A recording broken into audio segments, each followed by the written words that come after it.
For the next talk, I'm super excited about this speaker. Paul is, he has led some of the most incredible digital transformations that I've seen, and they're all in the commercial space. Most recently as the CTO of Kohl's, but he also did Home Depot, Dick's Sporting Goods, Staples, Charles Schwab, and he always wears really great glasses. But I'm super excited to hear today. This is an executive perspective, somebody that's done it and figured out what are the things that executives need to be doing, the strategies and the tactics that we need to employ to be able to make all of this work from the top. So without further ado, Paul Gaffney, free agent. Thanks, brother. Thank you. How are you all? I got to tell you, I'm like super frightened by that last presentation. Because first of all, I couldn't understand like half of it. And I know nothing about the government or federal, Department of Defense. I believe in government, so I probably should get that out there. But the budget is one of the things I was going to talk to you all about anyway. But what I'm frightened about is it seems like a worse problem than I imagined. There is sort of there are two elements of resistance that I've encountered in every kind of genuine desire to get truly more agile and responsive. One has been the budget, and it's usually taken on, maybe you haven't seen this, but I've seen this many times now. I'll come into an organization and I'll find something that looks strange. And I'll find the people who worked on it, and they don't look strange. They're intelligent, they're energetic, they want to do the right thing. And I ask them, why did you find people do this ugly thing? And they would say, well, we wanted to do this prettier thing, but we weren't funded for that. We were funded to build this ugly thing. So I'll get to that dynamic. And then why did you, skip this step? Well, we weren't funded. We wanted to take that step, but we didn't have specific budget authorization. So something that I've had to do everywhere is kind of fix that part of the process. And I've come to label this, and I'm worried now. I started labeling this the move from projects to products back when I started a big transformation at Home Depot in 2014, which now seems like a long time ago. You Google that now and everybody's talking about it. And that means there are people talking about it who have no idea what it actually means. Like the people from SAFE are talking about moving from projects to products. And like SAFE is the last thing you want to do if you actually want to move from projects to products. So let me kind of ground everyone on what I mean when I talk about, there we go, products versus projects. How many folks have heard of the Winchester Mystery House? Okay, I'm going to have to explain it, but how many of those who have heard of it have been? 2 or 3, okay, great. So anything that I lie about, just don't tell anyone, because this is really important to my story. The Winchester Mystery House is a house in Northern California. It was constructed by the widow of the inventor of the Winchester repeating rifle. He died, left her a fortune, because the Winchester rifle sold really well at the time. It had kind of a monopoly. And she at least claimed to be, this was mediated by a seance and a medium who might actually have had a general contractor's license as well.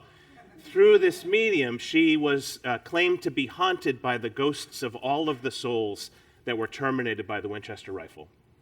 And the only way to keep that haunting at bay was to keep this property under perpetual construction. And so she just kept issuing projects, project after project after project, and therefore the Winchester Mystery House has stairs that end in nowhere, doors that open to a 3-story fall, rooms that have absolutely no purpose whatsoever connected to another room that has absolutely no purpose whatsoever. Kind of like most of our legacy systems. Right? That's the result of projects and the intense competition for getting a project approved. I've encountered in every organization that I've been in There is a thing that maybe you've seen a version of. I call it the budget pageant. It's instead of floats, it's PowerPoint. But people stage these wonderful pitches for why their ideas should get funding. And then basically, if they win the budget pageant, if they get one of the ribbons, they are used to getting their project built. And this mindset has so much heritage around it. I encountered one organization where someone had the binders from all of their budget pageants for like the past 20 years. And they would assemble their float, their PowerPoint for the next year's budget presentation by pulling slides out of the previous years for the stuff that they really wanted but didn't get. Have you seen anything like this? Yeah, you've seen this.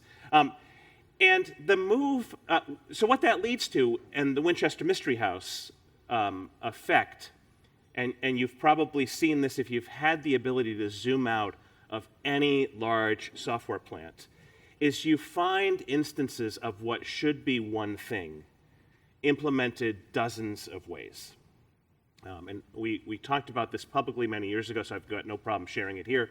When I first got to Home Depot, I found that we had like 29 different ways to deliver the price for a good that we're supposed to sell. Not because anyone was dumb, but because there were 29 independent projects. And oftentimes what happens, the project gets funded, someone comes along and says, well, I need to hit this date or this deadline, and therefore I need to be able to succeed on my own, and therefore I'm going to build my own price lookup, because it's the only way. The other excuse is all those other price lookups don't meet my performance requirements, so I'm going to build another one. And so you end up with the software version of the Winchester Mystery House. The shift from projects to products is to identify those things, to identify those core functions, those core pieces, those core domains, those core bounded contexts, if you want to use DDD language, and try to set a team or a collection of teams and a budget to tackle that as a permanent product, to tackle that as a permanent capability, a software expression of the enterprise, a software expression of the business. Amazon had a massive breakthrough when they decided to do this in 2000. It's actually what led to AWS and all of the public interfaces. They got so complicated that they had to put the stake in the ground that said teams can only talk to each other through software. And that led to product isolation. And so this is the revolution that I've tried to bring to bear, and I think I've done it reasonably successfully, as Bryon talked about at Home Depot and Dick's and recently at Kohl's. But I had to fight a couple battles. The battles persist. I'm going to talk you through those battles and then give you hopefully some tools to help all of you. But this is not about technology. This is not about continuous integration pipeline.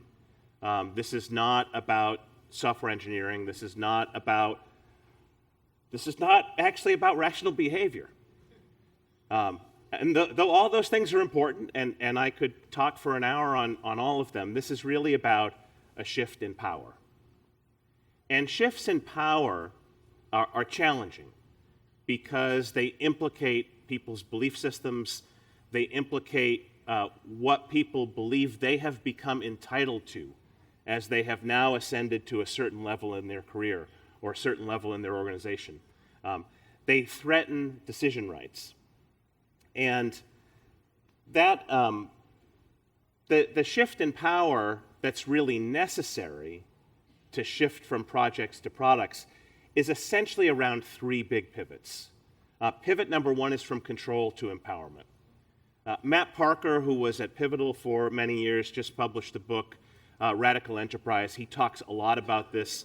My blurb is somewhere in that book talking about my observation that the organizations that succeed, like Amazon and like Hire, they devolve power from a central authority and they push it out to where the actual information is. One of the reasons that the Home Depot was able to successfully transition from projects to products is that's actually the culture of the company. That company puts its frontline store associates way ahead of folks in the central office.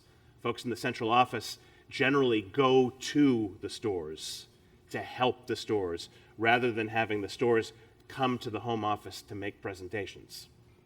The same kind of power shift from control to empowerment has to happen in any pervasively successful move from projects to products. Executives have to stop asking teams to come to the executives to update them. And executives have to start getting into the habit of going to the teams and asking how they can help. I'll tell you a little bit about how you can make that work. The second big shift in power, and this is also quite threatening to people, especially to people who have obtained some level of hierarchy, is to be successful at becoming nimble, you have to shift from a sense of hierarchical decision-making to balanced decision-making. The earlier presentation Dominica made about the making things visible, I thought was wonderful. It was a little green slice in the middle of the part that was really actually agile. And the big red thing, that was all hierarchy. That was all, I'm going to decide and then you will do. That's what leads to the, we wanted to do this, but we weren't funded for it because someone else, some other part of the hierarchy made that decision. The real role of leadership in a shift from projects to products is to say, we're going to appoint a team, give them ownership of a domain, and actually expect that within 24 to 48 hours, they're probably going to understand more about the domain than the executives do. But this is, again, an intensely uncomfortable shift. There are lots of folks who have grown up in companies believing that they have finally attained the position where they get to tell other people what to do. Have you ever worked for those people? Do you still work for those people? Yeah, you should leave those people. Because there are other people who want to let you work and not supervise your work. And then the final shift, and one that's probably been talked about in these settings a lot, is probably the easiest one. And it's the key to unlocking the rest. It's a shift from defining output, from saying you will do this for me, to discovering opportunities. But the real emotional challenge with this last one is this is a recognition that we actually don't know very much. This is a recognition that we work in a complicated world with high and increasing entropy. This is a recognition that Fred Brooks recognized in the early 1970s, was mentioned on the stage a couple times today. The fascinating thing about technology is the details of the problem don't really start to emerge until you feel the solution. People don't like that. They don't like it for a couple of reasons. One is they believe they're right. I don't know if you've met a lot of people who they're absolutely convinced that they're right. If you would just implement their ideas, everything would be fine. I'm not sure where they get that because the evidence usually doesn't support it. But you know, the budget pageant isn't based in the fact section of the library, it's based in the fiction section of the library. The threats to defining output are also simpler. People like to succeed. And it's actually much easier and less risky to succeed when you say, I want you to build me this, and you build me this, and we're both happy. What's the problem with that little conceit? The problem is no one maybe wanted that thing. There might not be any product market fit between that thing that was my idea and this thing that really got needed. And so this shift from defining, plan and execute, to discovering, sense and respond is incredibly important. I mean, it turns out it's important in all fields. My favorite commentator on this is Mike Tyson. Mike Tyson was preparing for a pretty serious fight, and the press were asking him a whole bunch of questions about his preparation and his plan for this fight. And they had a lot of suggestions based on the opponent about what elements should be in that plan. And finally, Mike Tyson couldn't take it anymore. He says, plans are great until somebody punches you in the mouth.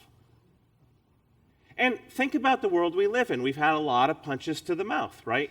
COVID-19, global supply chain chaos, increasing climate chaos. We're not quite in a recession, but we're in, I'm not an economist. There must be some economist word for economically weird times. It probably sounds better in German.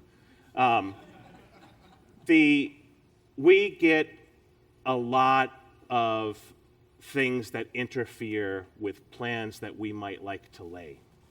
And so the shift from projects to products really requires a mindset change from I define and you do to we discover together and we respond to the feedback that the world gives us when we field real solutions. I promise I'm going to get out of problem space in just a second, and we'll get to solution space. But we are all fighting a bunch of inertia. And I've given you some instances of inertia. Inertia is tough.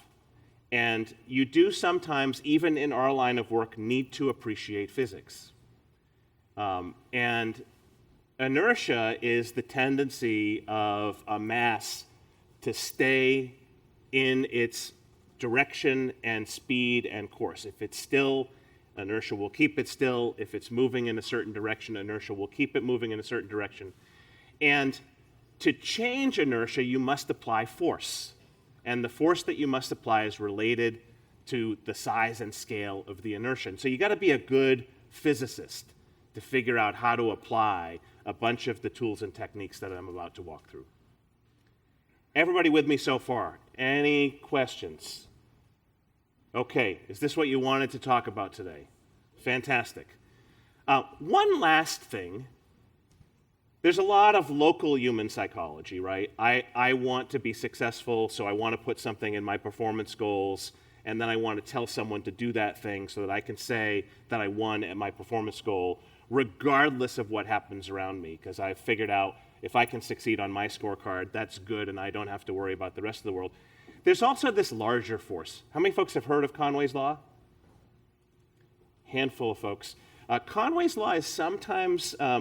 the etymology of Conway's Law gets lost because it predates a lot of computer systems.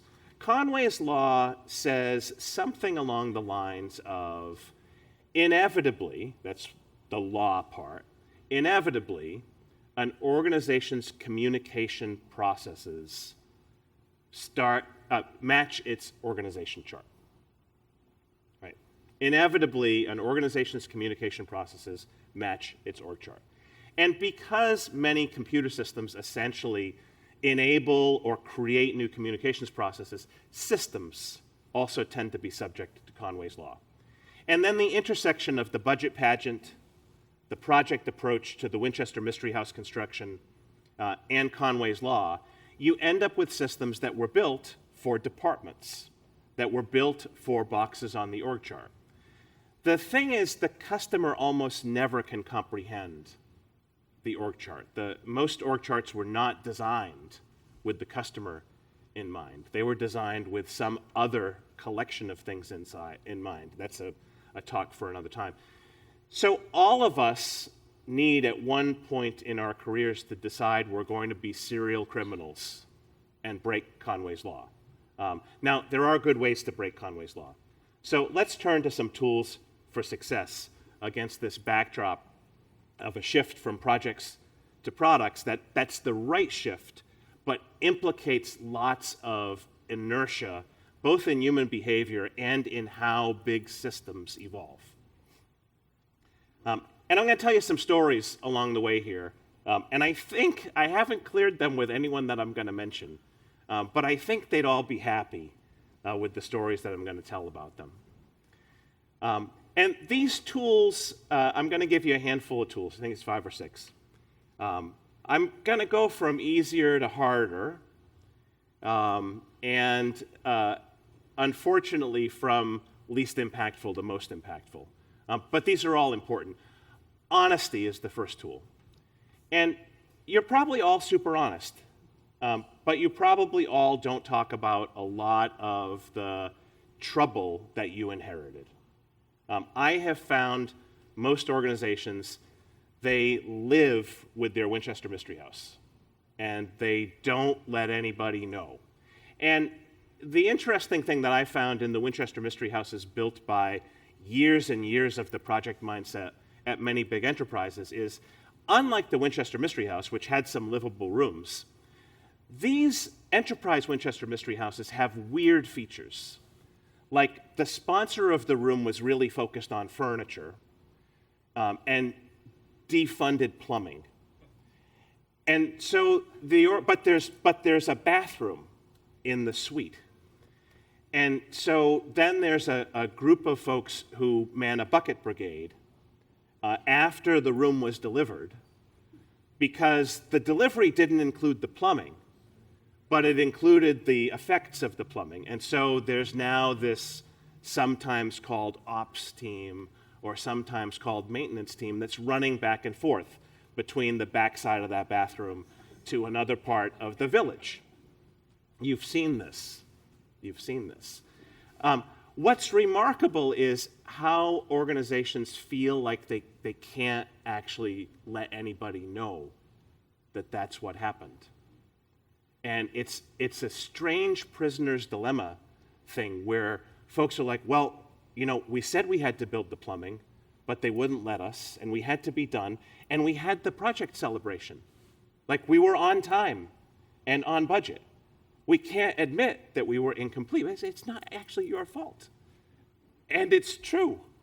And these other folks need to know that there's a bucket brigade behind every sink that was deployed in the last 3 years, because it's now starting to get super expensive. And people are asking, why is everything in technology costing so much more every year?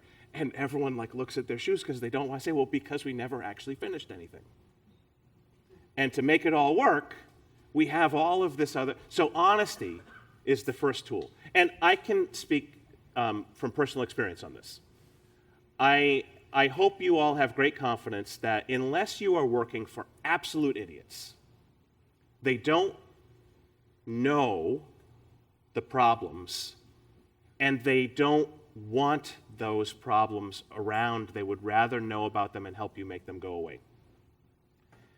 I remember in my first year at Home Depot sitting down with the CEO and the CFO, and I had done a Winchester Mystery House chart, a systems fragmentation chart. I'd taken the 20 most important functions that the company did for its customers and frontline associates, and I mapped the major implementations of those things.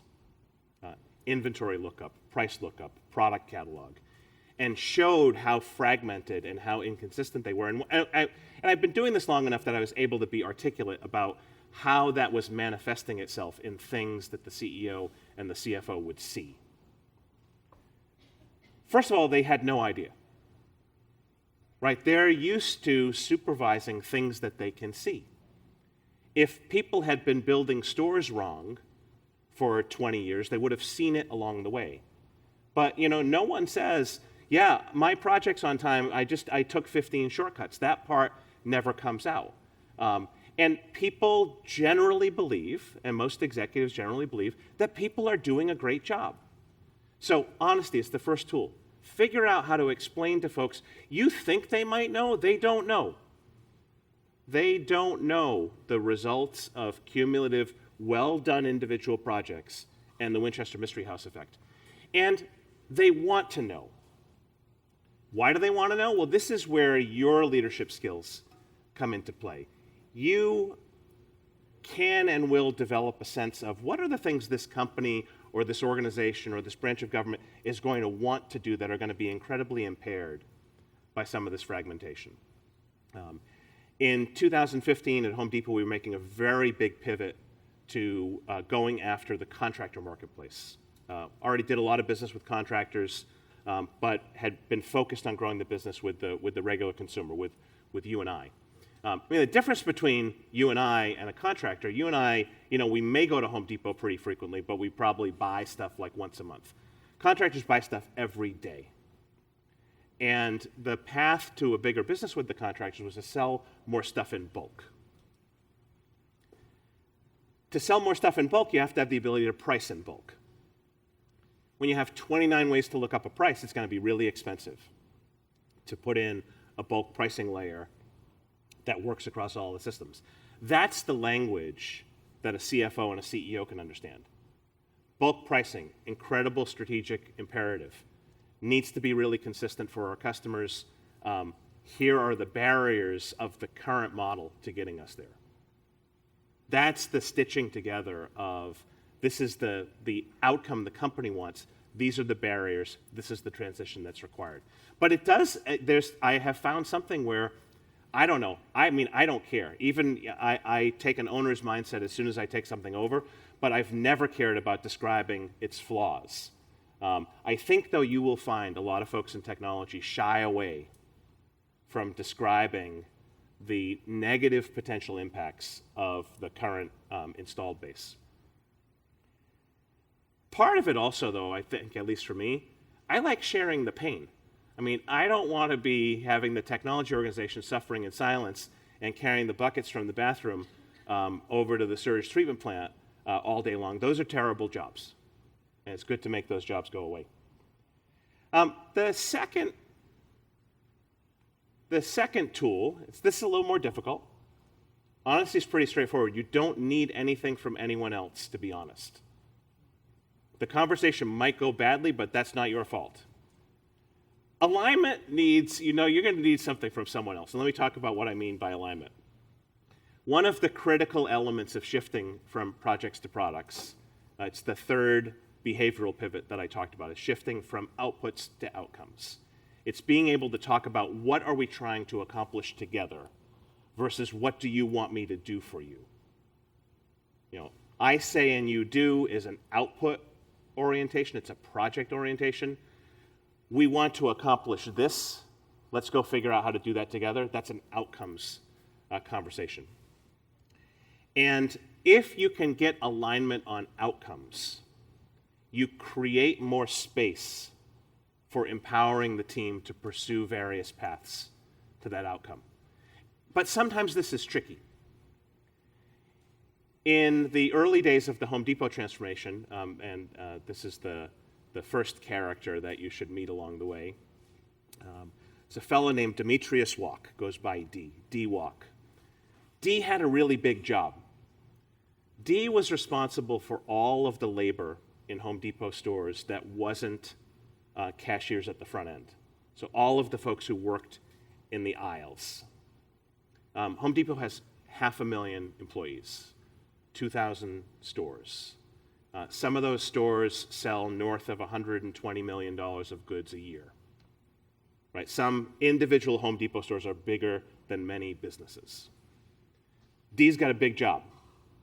One of the things that makes Home Depot reliably successful to an investor year in and year out is they figure out year in and year out how to grow sales and grow the expenses affiliated with those sales slower than they grow the sales.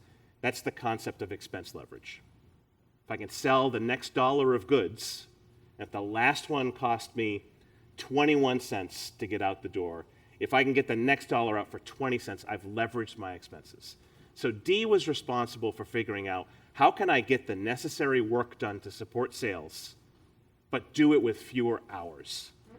And D had become a master of telling the technology organization what to do, because he had a plan each year for here are the hours we're going to take out this year, and here are the tools that we need to do it. And I can't tell you how we did this. I can tell you some things that I think worked, but I can't actually tell you how we did it. But I'm going to tell you we did it. Over the course of about 2 months, I convinced D to allow a technology team that previously just lived in the Puzzle Palace and never had any direct interaction with the actual people using their software to let them live in the stores instead and to let them understand, D, what are you trying to accomplish? Not what do you want to place as orders to the organization, but what are you trying to accomplish? And over the course of about 2 months, a couple interesting things started to happen. First of all, folks in the stores started to ask questions like, well, when are you going to get the technology people involved? And D would say, well, they're here. And the folks in the stores thought that was great. They actually liked seeing technology people. Then the other interesting thing that would happen is this now broader team with a much more balanced set of experiences and skills started to have additional insights about how to make D's goal easier to attain. And D went through a kind of personal transformation. It's like, wait a minute. I'm actually starting to see that I can overachieve my goals without all the ideas having to come from me. And the folks in the stores started to feel like they can have a voice in the tools that had previously simply been inflicted on them. And the process then of taking hours out moved from a task management plan and execute to a everybody in it together. And the results were dramatic. A budget that used to believe that it would take a week's worth of labor to make improvements in certain ways goods were presented shrunk down to a day. And people actually liked getting new software releases. You know you're succeeding at this when the end users actually say, thank God we don't need to go to any more of that training. That alignment on outcomes, super important. Slightly bigger alignment story. And this one's interesting because this one has elements that I suspect you'll find anywhere. This is also a Home Depot story. This involves, though, a much bigger problem. And this was one when it came up, I thought I'm either going to solve this correctly or I'm going to end up somewhere other than Home Depot. A new person took over as the head, essentially D-Walk's boss's boss, the head of store operations, sets all of the operating parameters. And we were dealing with a really interesting challenge. These stores were enormously economically productive. You can imagine, if you've been inside a Home Depot, if you sell close to a third of what's in that store every week, you have to receive a lot of stuff. You have to, if you have high volume, you have to really keep track of the stuff that's in the overhead, bring it down to the floor. It's like a warehouse. And in fact, many, perhaps all Home Depots now, are larger than many people's actual warehouses in terms of their volume. But the system for managing inventory was designed for a retail sales floor, not designed to keep track of all that stuff that's in the overhead. Has everyone been in a Home Depot or a Lowe's or a Menards? Yeah. So you've seen it, right? There's the stuff you can buy, and then there's the stuff that you can't yet buy because it's up in the air. And a not unreasonable conclusion, but very much of the project mindset, very much of the define mindset was, we need to implement a commercial warehouse management solution to run Home Depot stores. Now, the reason I was frightened to death by this is I'd been around a long time. I mean, I'm really old now. I was still old then. These things tend to be disasters. The implementation of a warehouse management system, a new warehouse management system, in a warehouse tends to be a disaster, let alone into a store that has already figured out how to run itself culturally for like 25 years. And there are all kinds of issues of adoption. But these projects always look good on PowerPoint. And I could see it coming. I knew all of the vendors, and I knew all of the consultants. I could see the 150-page decks coming. I could see the $150 million project, and I could see the failure.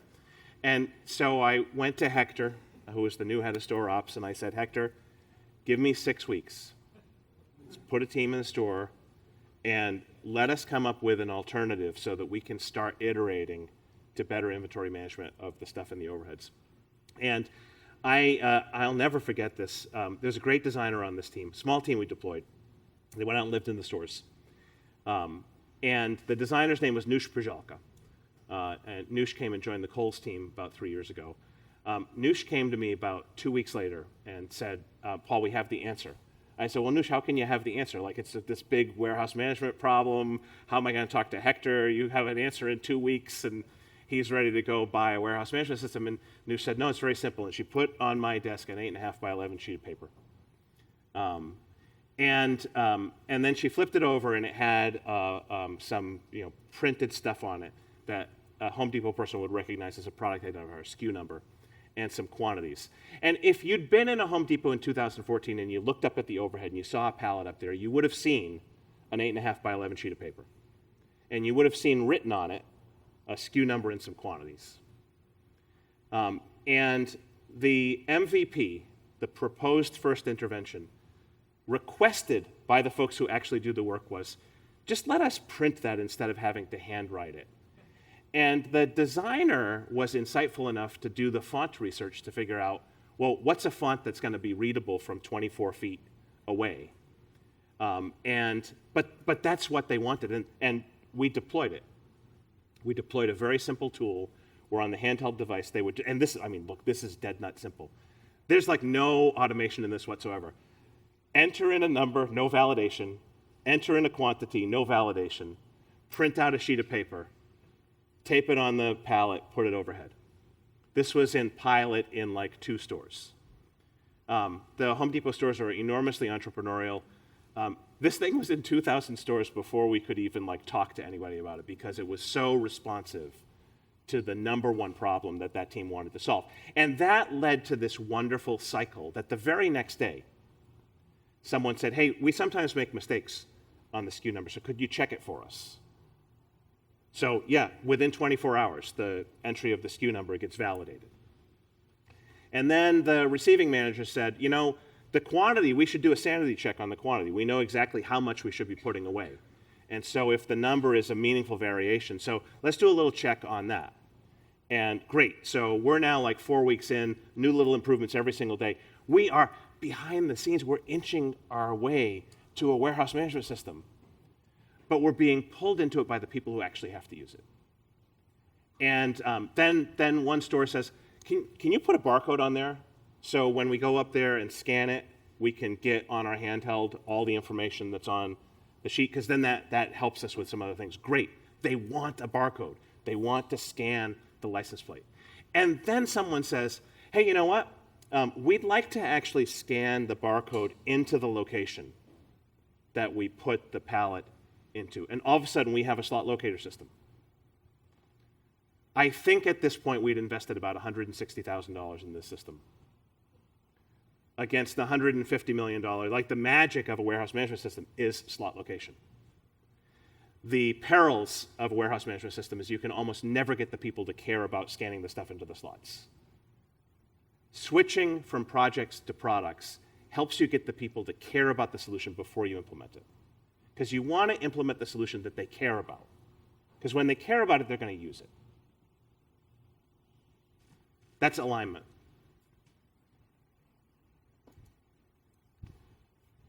Clear standards and processes. I promise they're getting a little bit harder. Honesty, easy. You can do that on your own. Alignment, you need other people, but you don't need to be a genius to identify where you're getting orders instead of outcomes, and then to field the right kind of interventions to get to outcomes. Clear standards and processes are more difficult because there are crafty people in these corporate organizations. You know, these corporate creatures, they've developed themselves. They're probably the same thing in government. Government creatures, they've figured out anyone who can manipulate that. If you can hack that budget process that Eric was talking about, you've built some skills. But they're perverse skills, but they're skills. And this move to making decisions in a different way is going to threaten some of those skills, because some of those skills become useless, right? The skill at doing the budget PowerPoint becomes useless when you're focused on fielding a permanent team against an outcome and not trying to define all of the projects in advance. And the story I have on this one comes from Dick's Sporting Goods, and a wonderful designer who wasn't a designer, wonderful product manager who wasn't a product manager when he started, but learned to be a great product manager. He unfortunately died an untimely death, but he was so impactful that the Dick's Technology Organization now gives out an annual award in his name for sort of the best genuine approach to product management. A fellow named Norb Savage. And I came to love Norb because Norb did the best job of really helping an organization understand how to discover what someone needs. And then Norb had this really elegant way of dealing with everyone around him who thought they knew better than the actual end customer. Right? There's a lot of that going on. And Norb did that through a very specific tool, an outcome-oriented roadmap. I'm sure some of you have tried to use that or have succeeded at using that. I highly recommend outcome-oriented roadmaps as a critical technique for clear standards and processes. And Norb's outcome-oriented roadmap had columns. And the heading of each column was an outcome. And the details in each column were the things we might do to achieve that outcome. And Norb's first product was this thing that Dick still talks about, uses every day. If you go into a Dick's Sporting Goods now and you talk to an associate, they will have this tool as their primary tool on their handheld. It's called Merch Search. And it's a story for another time about how we ended up there, but we ended up with pretty good evidence that what the store associates in a Dick's Sporting Goods really needed is a tool that would give them more confidence in interacting with customers. And the first outcome was just make it easy to look up merchandise. Right? Outcome number one, associate can find it very easy to look up details about merchandise. Second outcome was associate can easily figure out where that merchandise is, both in this local store and in geographically proximate surrounding stores. Third outcome was something like associate can feel confident offering complimentary upsells and other things, can sell more stuff affiliated with the, and there were about 6 major outcomes on Norb's outcome-oriented roadmap. And then, of course, everybody had a lot of ideas about how should we do these things. And many of those ideas were like, they were crazy. But people had conviction. This always reminds me of like this is systems comedy. Like, well, how do you know? I know. Did it come to you in a dream? Like you did no work, but Norb had Gaffney says, you haven't done any work. You can't just claim that this is the answer. That doesn't work. Don't use that technique. Norb used a different technique. Norb had clear standards that says, we can put any idea up here. It's going to get color-coded. And it's going to get color-coded as green when it has been validated. And here's what validation looks like. Here's what actual evidence looks like. And it's going to be purple if it has not been validated and not been invalidated. And it's going to be red if we tried to validate it but actually learned that it's not valid, so that it doesn't disappear and go back into those binders only to reappear in a subsequent year. Clear standards and processes create, and this is a flywheel, right? The first turn is challenging. The subsequent turns gain more momentum. Bringing clarity to how are you as a product team going about making decisions on behalf of the end user. If you can make that transparent and if you can make it clear that you have not stolen decision rights from the important person who just became the person who thinks they're in charge of strategy, you've not stolen the decision rights from that person and simply given them to this product team, but that you've created a product team who's actually acting as an agent, a purposeful agent for the real end users and the real customers. And here's the process by which that agency is manifest. And here's the transparency around that. You eliminate one kind of massive collection of grievance. That why do they get to make these decisions instead of me? Now, this assumes that you can rally everyone around. We're in fact doing this for real end customers. If you have a culture where anyone can argue that someone other than the real end customer should be the decision maker, that's a whole different problem. I have no help for that. Getting a little bit more complicated. You get into an enterprise of any meaningful scale and you have lots of interested parties. Lots of folks who feel that they're entitled to, or that they should, or that they're actually the only one who knows. They have to weigh in. They want to be updated. I have found that the best mechanism for this is to create a board. Pivotal called them growth boards. Siobhan McFeeney, who worked with me at Home Depot and while she was at Pivotal, and now took over my job at Kohl's, is doing a great job, runs this very diligently. Every 2 weeks, bring all of those cats together. Don't let them sit in isolation. Don't let them have private lists. Bring all those cats together and have them discuss the outcome-oriented roadmap. And if they've got things that aren't on the list, get them on the list, get them correctly color-coded, and run this relentlessly. And this is the place to bring all of those other tools to bear. This is the place for honesty. This is the place for alignment. This is the place for clear standards and processes. It's also the place where someone says, hey, I wonder what such and such product team is working on. You can pull up the growth board calendar and say, hey, their next update is at this date and this time, please attend. You're not going to get a private summary.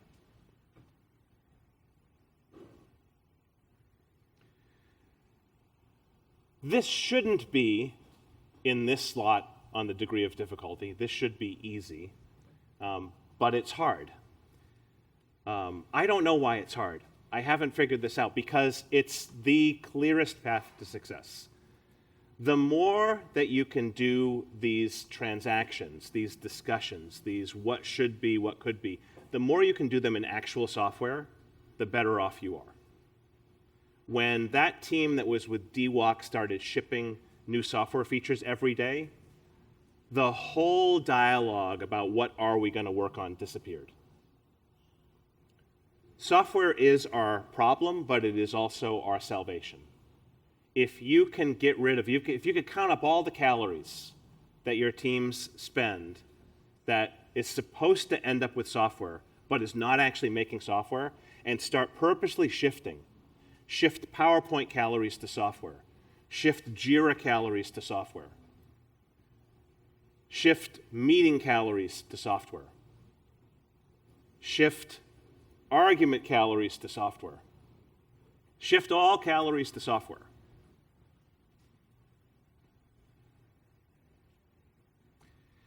And then the last, the most important, and the most difficult.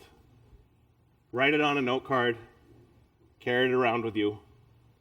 Gracious perseverance. We're fighting an awful lot of inertia. I had one of the people who worked for me at Home Depot went to work for another retailer, called me about 6 months later, very successful retailer, called me about 6 months later and says, Paul, I think I appreciated what you did at the time, but now I actually am on a different level because this place is stuck in the old ways. And the old ways are torture, and I don't think I can do it anymore.